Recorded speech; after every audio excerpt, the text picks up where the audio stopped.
well, Ultra Altaria appeared. Ultra Altaria used Mind Melt. Oh no, you're being overloaded with Pokemon Fats. You can't take it. Help! Do, do, do, do, do, do, do. I'm here again with the fact video. Oh, oh, oh. Hey guys, Ultra Altaria here, and I'm going to be telling you 5 Pokemon that you should never put in your party. I mean, literally, never. They're just awful. Okay, so, number 5.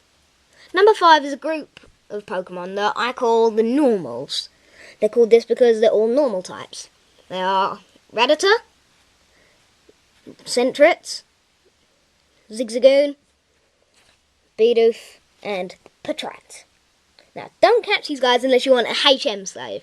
So, like, if you're going to a place where there's loads of Cut, Rock Smash, Strength, take them. In a battle, not so much. Some of the evolutions are okay, so they're only not on number 5, like Raticate, Watchog, Linoon. But some are just awful, like Bidoof and Ferret. Number 4. Number 4 is Sunkern, because Sunkern is just so weak. It's just like a little seed. Its attack's horrible, its defense is horrible, its evolution looks like a flower that's been crapped out and then sprayed with glitter. Oh, it's just awful, and I'm going to leave it there. Number 3.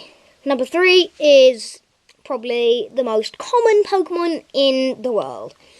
Zubat.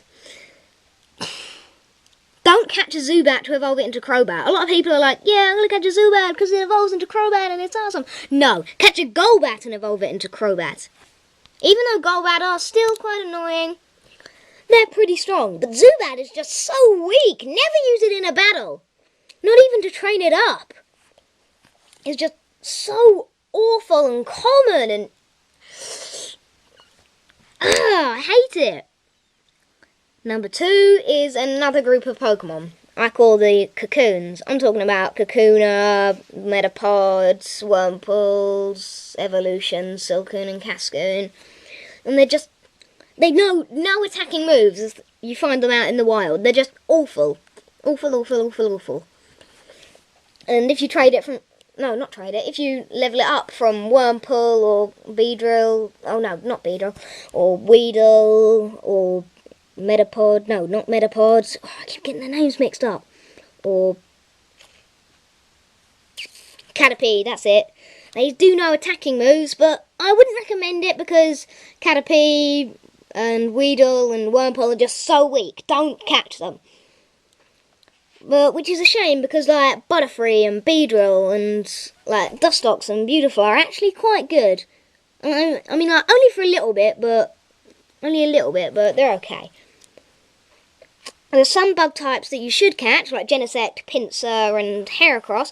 And there's some that you should just avoid immediately, like the ones I just mentioned on this list. And now, oh god, number 1 worst. Here it is. Feebas and Magikarp. What, did you think I was just going to do Feebas and leave it there? Why would there be a bad list without Magikarp on? Okay, you could argue that his evolution into Gyarados is good, but I'm talking about Magikarp, not Gyarados. Magikarp and Feebas are just so awful. Like, Magikarp can only learn 2 moves, Tackle and Splash. And Splash doesn't do anything. Tackle just, like, barely does any damage. So, like, he's screwed if you're up against a fighting type. Or if he runs out of, like, PP with Tackle. And Feebas, God, he's, like, a little bit better than Magikarp. But he's just so awful still. Only catch a Feebas to evolve it. Don't catch a Magikarp because you can get Gyarados in the wild in some games. Like in Gold and Silver and Heart Gold and Soul Silver and Crystal, there's the red not Magikarp, Gyarados, who is pretty cool. Because it's like one of the only shinies that you could get deliberately. Yes, there is a Haxorus that you can get that's shiny in the new Black and White 2 games, as well as a Gible and a Dratini. that's given to you. Well, anyway, that concludes my top 5 worst Pokemon that you should never have in your party. This has been Ultra Altaria. Peace.